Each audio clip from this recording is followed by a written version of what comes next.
வணக்கம். நம்ம எல்லாருமே இப்போ எல்லாத்துக்கும் என்ன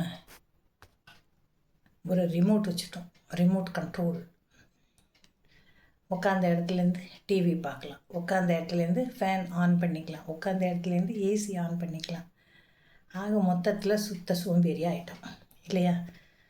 அந்த ரிமோட்டு ஒர்க் பண்ணோடனே என்ன ஆகுது? பவர் டிவியோ ஏதோ ஆன் ஆகிக்குது, அது செயல்படுகிறது. நம்மளுக்கு கோவம் வந்தால் தூக்கி போட்டு உடைக்கிறதே அந்த ரிமோட் தான். எல்லா வீட்லேயும் பார்த்திங்கன்னா எந்த ரிமோட்டுமே அப்படியே அழகாக இருக்காது, வாங்குறப்ப இருக்கிற மாதிரி இருக்காது. ஏன்னா எல்லோரும் நம்ம கோவத்தை கொண்டு போய் அது மேலே காட்டிடுவோம். ரைட்டு, அதை விடுங்க. அந்த ரிமோட்டுக்குள்ளே எனக்கு பேட்ரி இல்லைன்னா ரிமோட்டு வேலை செய்யும். நம்மளோட வாழ்க்கை எப்படித்தான்.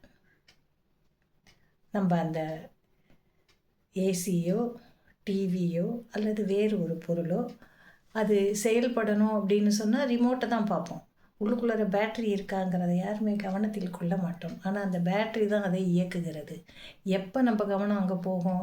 அந்த பேட்ரி சார்ஜ் எல்லாம் போயிடுச்சு, அது ஒர்க் பண்ணாதுங்கும்போது தான் டிவி ஆன் ஆகலையா கோவம் வருது, ஃபேன் ஆன் ஆகலையா கோவம் வருது, ஏசி ஆன் ஆகலையா கோவம். அப்போ தான் அதை கீழே திறந்து பேட்ரி இருக்கான்னு பார்க்குறோம் இல்லையா? அப்படி தானே? அதே போலத்தான் நம்மை செயல்பட வைத்து கொண்டிருக்கும் உறவுகளை நாம் கவனிக்கிறதே கிடையாது. நாமளாக செயல்படுறோன்னு நம்ம நினச்சிக்கிறோம். ஆனால் அந்த உறவுகளின் உந்துதல் மறைமுகமாக நமக்கு செயலாற்றும் திறனை கொடுக்கிறது. அதனால தான் நம்ம ஓடிக்கிட்டு இருக்கோம், உழைத்து கொண்டு இருக்கிறோம். ஆனால் அதெல்லாம் மறந்துடுவோம். எப்போ நம்முடைய செயல்பாடுகள் எல்லாம் அப்படியே ஸ்தம்பிக்குது அப்படின்னா அந்த ஒரு உறவு இல்லை என்றால்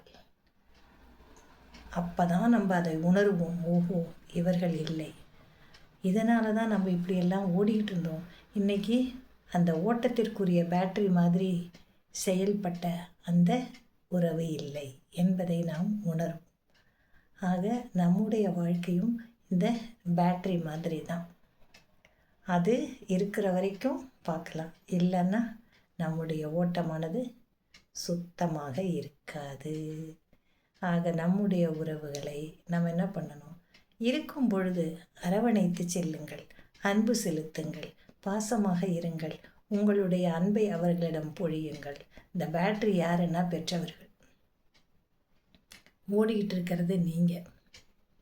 ஆனால் அந்த பெற்றவர்கள் இல்லை, அல்லது அந்த மனைவி இல்லை, அல்லது அந்த கணவன் இல்லை என்றால் அந்த ஓட்டமானது ஒரு காலத்தில் நின்று போய்விடும். அப்போ தான் யோசிப்போம் ஏன் நிற்கிறோம் அப்படிங்கிறது. அதுக்கப்புறம் நம்ம தெளியுதுங்கிறது ரெண்டாவது. ஆனால் உண்மை இதுதான். ஆக நம்முடைய வாழ்க்கை இந்த பேட்ரி மாதிரி தான். அதை உணர்ந்து இனியாவது குடும்ப உறவுகளோடு ஒட்டி அளவளாவி அன்போடு பழகுங்கள், ஆனந்தமாக வாழுங்கள் என்று கூறி இன்று விடைபெறுகிறேன். நன்றி.